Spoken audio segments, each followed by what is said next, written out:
And now, words of wisdom with Angie Carriker. The reason women do not play football is because 11 of them would never wear the same outfit in public. Quoted from Ellen. That is a very true statement. Indeed. And on that note, welcome to Fourth and Pain, the only pro wrestling show to be hosted by an NFL player and a weight loss champion. He is Redskins defensive end Adam Carriker. Howdy. I am the weight loss champion, Chuck Carroll. And for 1 week only, Angie Carriker delivering the words of wisdom. Well done, Mrs. Carriker. Well done. Hello. How you doing? Good. Well, since we've got you on the line, we figured we'd just hop right into the RG3 polls because the Broncos have a bye this week. So we're going to do one time only. LeBron took his talents to South Beach.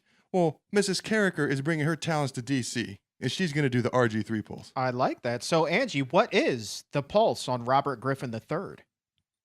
Well, you guys all know about the election coming up, but I actually think the polls are already done here in D.C. because it's majority rules that Robert Griffin III was worth the trade up and is clearly the whole package. He's physically talented. He has great poise on and off the field. He is really everything that everybody wanted to bring to this city. And despite the loss on Sunday, he came back and fought. And Eli is just so lucky in the fourth quarter. It's ridiculous. But I think RG3 has some luck too because we came back and we were in it. So, like I said, I think the election is already done here in D.C. and RG3 was well worth everything that they spent for him, and he's been a great fit for the team in the city. Hard to disagree with that assessment. Absolutely. So there is no debate. Unlike the presidential debate last night, which was very interesting. It's Tuesday, Chuck. It is. And, Tuesday. you know. And I stayed up late to watch it. Absolutely. I went to sleep. But there is no debate. He's doing great. He's worth all the draft picks, like she said. And the fourth down play where he got us the first down, the great touchdown pass to Moss. He showed his legs. He showed his touch. He showed his dart-like accuracy. I couldn't have said it any better. Angie Carriker with the RG3 pulse, and we will check back in with you a little bit later on in the week. We're going to put your picks up with ours, with Goldberg and Adam, myself, the whole show up on fourthandpain.com. By the way, good job picking the games last week. You got a real knack for this. By the way, Chuck's in last, in case you didn't already know that. Hey, I had a good week. You got one pick. Oh, this week? This week. I'm sorry. I'm so used to getting one pick. I'm sorry. Hey. Well, thank you, sweetie. You're welcome. Okay, right, bye. Angie Carriker with the RG3 pulse here on Fourth and Pain. And with that, welcome. Be sure to follow us on Twitter at Fourth and Pain and on fourthandpain.com. While we're at it, might as well plug the personal Twitter handles because, well, I am growing ever closer to that elusive 1,000 follower mark. What are you at now? I got up to 999 and then I dropped down to 994. I think now I'm at the 998 range. What'd you do? I think I may have said something that upset a few people. What did you say? Probably I picked against the Redskins this past week. Oh, I'm going to unfollow you now. I know. And I'm going to tell all my followers who are following you to unfollow you as well. You're going to be down to like 3 followers. Right. Be sure to unfollow at the Chuck Carroll. That's Carroll. And he's Adam Carriker 94. You were so close. 999. I know. Dude, I've been hovering at that 1,000 follower mark for a couple of weeks now. It's put me on tilt that I haven't had a chance to cross that threshold, but alas, I will get there, my friend. I even created 40 fake accounts and followed you from all of them. I'm trying to help you here. Is that where all those eggshells came from? Absolutely. I like it. I like it. So, we got the RG3 pulse. I think that's going to be the extent of our pro football talk today. Tuesday, my friend, means it is college day, and unfortunately, let's just start. I got to say, tough loss for your Cornhuskers this past week. I got to say, Northwestern, didn't they win? Didn't they win? No, Nebraska won. No, they revisionist This is why you history. get one pick right every week. You don't even know who won and lost after the It was fact. my How brother's can you birthday. predict it beforehand? It was my brother's birthday. We I only won. had a chance to watch one game, and I know damn well that Notre Dame won because I sat there and I watched it while my brother, who is not a sports fan, was kicking and screaming the entire time. We came back in their house. By the way, if you looked at the stands, I don't know how many what the population of their stadium is. I can't think of the word. But the capacity, that's the word I'm trying. Capacity of their stadium is about 40,000. It had to be like 75% Husker fans. Seriously? That's what, if you see a picture of it, check it out. It's like 75% red and white and maybe 25% purple and white. All right, well, serious question, because there are certain teams like Notre Dame, like Virginia Tech, where that fan base will travel regardless of where the game is. Is Nebraska a school like that? I think I need to show you a picture of when we played Notre Dame in the early 2000s in Notre Dame, because we did the same thing. You did a red out in South Bend, huh? It was not 75% to 25. It was probably about 60-40, but there was definitely more Husker fans in your stadium, in your house, in your face than there were Irish fans. In South Bend, And man. then we I find won. that hard to believe. In overtime, double overtime. I Eric Crouch. find that hard to believe. And frankly, that's a little bit upsetting. Was Bob Davies still the coach at that point? I don't remember, dude. Or was it Charlie Weiss? It doesn't I don't think matter. it was Weiss. It must That's have been Davey. upsetting. I'll tell you what isn't upsetting. Notre Dame's record, still undefeated, my friend. Still undefeated and coming up on a big time game this week against Oklahoma at Oklahoma. A little bit concerned here. A little bit? Just a little bit? Just a little bit. A little bit, as Robert De Niro would say. A little bit. I have a question, because Yeah. ever since I was little, because I used to always watch Nebraska, Oklahoma on Thanksgiving Day. They don't even play anymore. But that was the old rivalry back when I was little. My dad would always watch it. Is it just me, or does the OU on the side of the helmet, does that look like a paperclip to anyone else? Or does it, am I the only one in the world that sees this? I've thought it ever since I was a little kid. You're probably on your own. I can see where you're getting that a little bit, It just looks like a but you're paperclip to me. definitely on your own. Maybe it's because they're our rival and I don't, want to root for them. Oh, you should ask JR about that. Good old Jim Ross, if we ever get a chance to speak with I him. love barbecue sauce. I'll take some. Yes, that's at JR's Barbecue on Twitter. Be sure to follow at Fourth and Pain. We'll hook you up with the sauce. We got what entertains you. Absolutely. I love me some barbecue sauce. Love me some My barbecue. kids, I haven't given them barbecue sauce yet, but they'll eat ketchup just as an entree. Seriously? Absolutely. We just gave it to her last week. It's a true story. Hashtag pillar of honesty. She will literally push her other food to the other side of the plate, and she will just take her fork and just eat the ketchup. She just loves it. That is crazy time. She's just digging her some ketchup. That is crazy time. Hey, Heinz, we're open for endorsements. Follow Ketchup us. and barbecue sauce. That's what we do. All right, let's talk a little bit of the top five. Alabama, this is the team to beat, and they're going to remain the team to beat until further notice. Unlike South Carolina, who's kind of fallen by the wayside, this is a team that's just steamrolling everybody. And honestly, Adam, I don't foresee a loss at all for the Crimson Tide this season. I think they're the best team in the nation. The problem is Oregon's going to play USC. Other than that, Oregon State. But other than that, and to me, those are two good teams, but I don't know if they're national title contenders. I'm looking at some of the other teams. K-State's they already beat Oklahoma. Other than that, they got Texas Tech, but as far as more national title contenders, I don't know who they're going to play. Alabama's still got LSU. They're still in the title hunt. They got to go to A&M this week. Not a national title contender, but a very good team. They're still going to have to play somebody from the East in the SEC title game, probably a Florida. To me, that schedule is so tough that I think they will lose a game, even though they are the best team, but it's not going to matter because the difficulty of schedule will probably put them in over an undefeated team such as an Oregon or a Notre Dame, sorry to tell you, because their schedule is so tough. I think that one loss will not matter. Well, if they're going to lose a game, they better hurry up and do it soon because the later in the season it gets, the more detrimental it's going to be to their BCS title chances. That's true. There have been teams of recent years that have been able to overcome a late loss and get back in, but definitely the earlier you lose, the better, generally speaking. All right, well, let's talk about that Florida team that you brought up. Steve Spurrier did not have a good showing against his former team. I'll tell you what, the Gators just chomped up the Gamecocks in a big way on Saturday.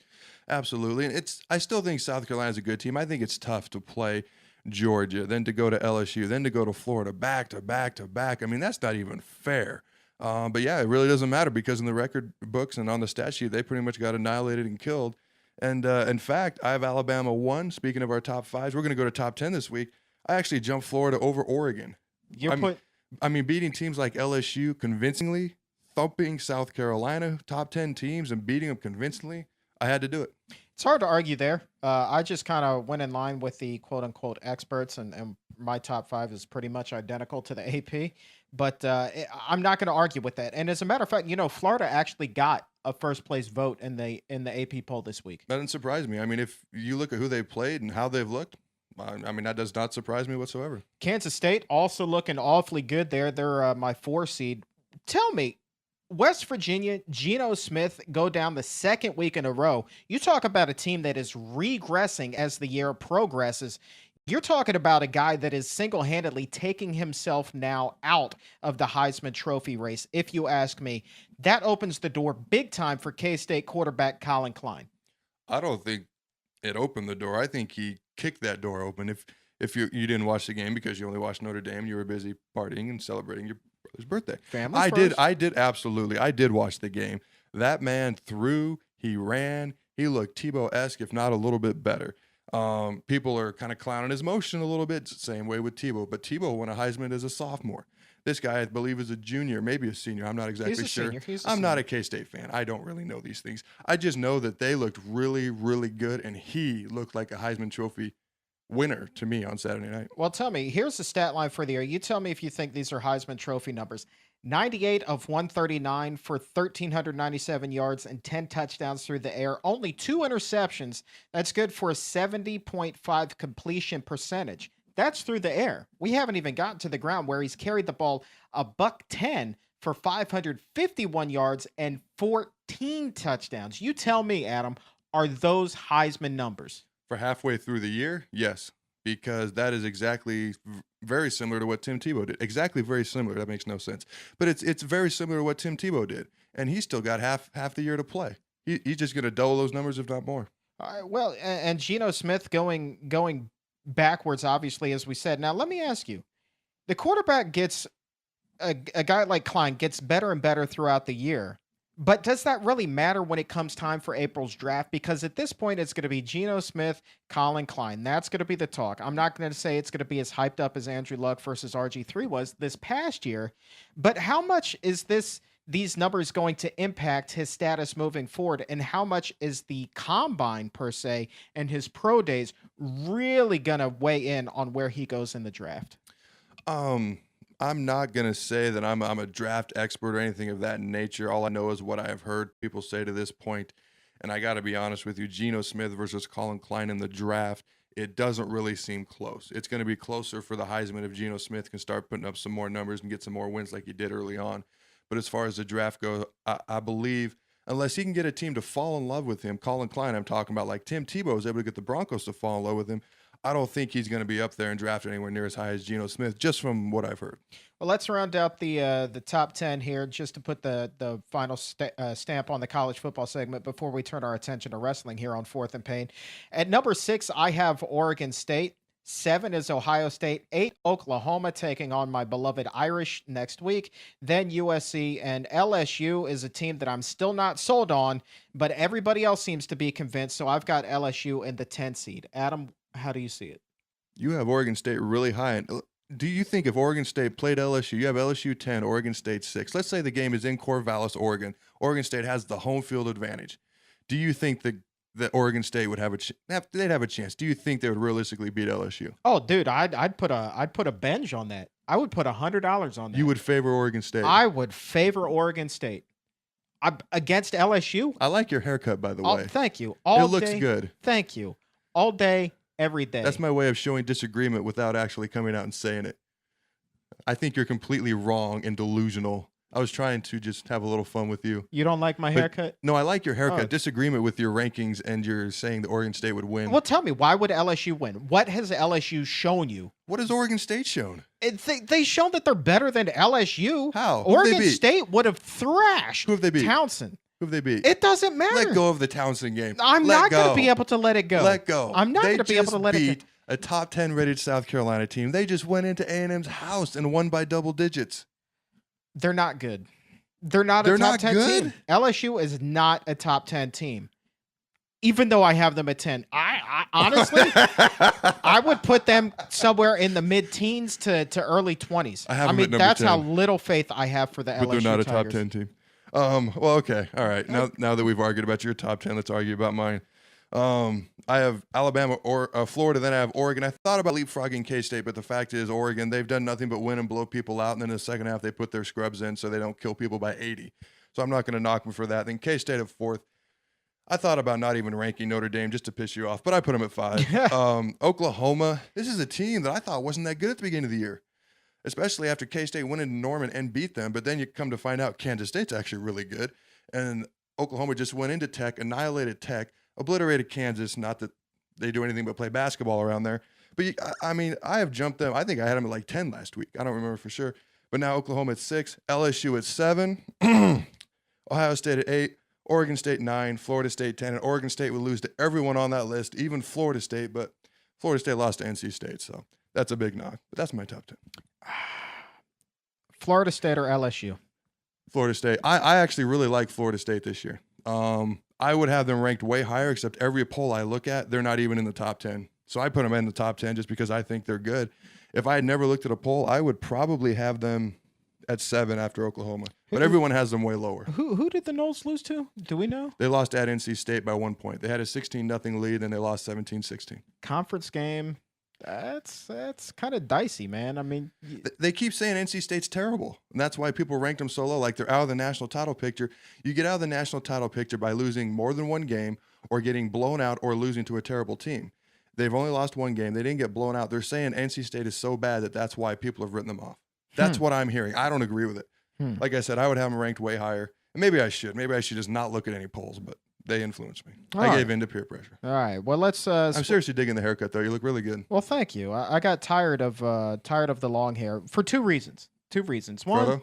well, yeah, your teammate Stephen Bowen. He's a big fan of you. For the second time in as many years. He even gave you a nickname. Got on my case about my hair. And my hair wasn't even egregiously long. I had it combed back. I was looking suave. You can look at the video of me presenting the belt to Lorenzo this past week. You'd say, hey, that hair's not that bad. But as I'm walking into the locker room, Bowen's passing me and he says, hey, Frodo Jenkins. And I'm just like, seriously, Bo? Seriously? My name is Chuck, and damn it, Charles Hagan. No, what was it? Charles Chuck. The wrestling name? What was your name? Charge Hagan. Charge Hagan was his wrestling name. Hagan. I actually dig that name, by the way. Sorry, go ahead. I'm just saying that what is it about my hair, Stephen Bowen? What is it? I understand that I'm short in stature. I understand that I'm a petite man, but Frodo, I am not.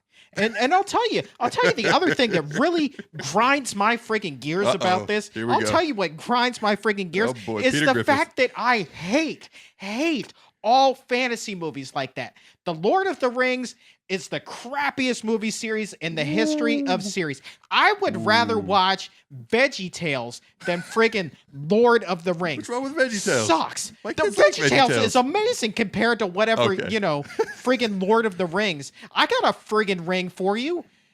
You suck. You friggin' suck. The movie sucks. I don't understand why everybody likes The Lord of the Rings. And that's what makes Frodo hurt so much more, Bo. So, Bo, if you want to get on me about my hair, if you want to get on me about my height, let's just change it up a little bit. You've never resorted, Adam. You've never resorted to Frodo. You've called me every other name in the book. I have. And God bless you for never playing the Frodo card. Bowen, do something else. So 2 things. I'm looking at your Twitter account, and you just dropped down to 800 followers. It's amazing. As you were talking, the followers just dropped. It was ridiculous. If you hear something in the background, it's my kids coming home. Hi, honey. And she's closing the door. But number 2, I will tell you a true story, hashtag Pillar of Honesty here, of me witnessing this account, not this year, but last year. I'm in the locker room, and Bo is just unmercifully just yelling Frodo at him. And, he doesn't say much. He gets about as red as he is right now in the face, maybe a little redder then, because there was a lot of people watching. And then that's about noon. I see you at about 3 o'clock, and I'm walking to my truck, and I'm just, Chuck. You finally turn around, because something's different. You turn around, I'm like, oh my God, you already went and got your haircut. It was literally 3 hours later. You had already gone and got your haircut. You were that upset and distraught about being called Frodo. Let me tell you something. It was 3 hours between the time that you had, seen me and then you saw the haircut. But I immediately, as soon as that locker room closed, man, typically I would sit down at my computer. I'd write a couple stories, then go out and get lunch. No. The locker room closed. I went directly to my car, didn't even stop my tape recorder, went right to my car, got a haircut, then came back to Redskins Park. That's how distraught I am. Stephen Bowen, you're toying with my emotions. You're toying with a good guy right here. I don't need to be called Frodo. But I will say this. The fact that you said Frodo Jenkins this past week sugarcoated a little bit. That was a little bit less of a blow. I don't know why Jenkins cushioned it a little bit, but it did. Is that his last name in the movie? No, nobody in Lord of the Rings is going to be named Jenkins. Well, where does Jenkins come from? I have no idea. Then why does it cushion it? Because you don't even know what it is. I don't know, but I know it's not Lord of the Rings. Okay. We'll have Bo come on. Lord of the Rings. He'll explain it to us. My roommate in college, who is now an elementary school teacher, maybe there's some sort of connection, loved the Lord of the Rings. Loved it. Yeah. He likes, little kids like fairy stories. Maybe that's why he liked it. He's a horrible human being. My roommate or Bo? No, your roommate. Oh, okay. I doubt that Stephen Bowen actually likes Lord of the Rings. He doesn't strike me as the type that does. Well, because you have to see Bo tomorrow in open locker room, so. I'm not going to be there. Yes, I am. Damn it, I got to award the belt. Oh, boy. Man. Oh, boy. Bowen, we're going to have a talk. I'm a good guy. I deserve better treatment. I've always treated you with respect, Bowen. It's time for you to pony up and show me that respect as well. Bo, Chuck's a little sensitive. I'm not sensitive. I just don't like the Lord of the Rings. Oh, Or- maybe I am sensitive, or but to that be makes called- it hurt so much worse because it is Lord of the Rings. And no, I cannot let this go. I cannot let this Now go. you're just rambling. Because it's Lord of the friggin' Rings. This is coming from the same guy who's like, LSU's not a top 10 team, but I have them ranked number 10. You know what? I'd rather watch LSU football every day of the week on loop 24/7 than watch Lord of the Rings once. Star Wars. You're a Star Wars guy? Better than Lord of the Rings. I don't know how we went from talking about Robert Griffin III to college football to Star Wars. Well, you That's what we do on you Fourth and Pain. complimented my hair. Hi. Is that how we got there? We're A the little ADD compliment? Power Hour. Join us every lunch. We're like Ritalin. Should we sign off? Yeah, we should, man. Let We're people fresh get back out to of work? time. So on that note, evidently, I'm going to go see if I can track down Bowen. I'm going to get a hold of him before Wednesday. And come Wednesday, I'm coming for an apology, Bowen. I'm coming for an apology. I deserve better treatment. You going to get him on the show? I think I should. Let's hear his side of the story. We need to discuss this. All right. We need to Then discuss We're going to hear this. his side of the story. All right. So on that note, this is Fourth and Pain. Thank you so very much for believing in our weirdness. And sincerely, I mean that this time. Thank you for believing in our weirdness, because if you made it this far, you definitely like the occult. I don't know how to follow that. I'm Adam Carriker, largest stars on the D line. Peace out, home skillet.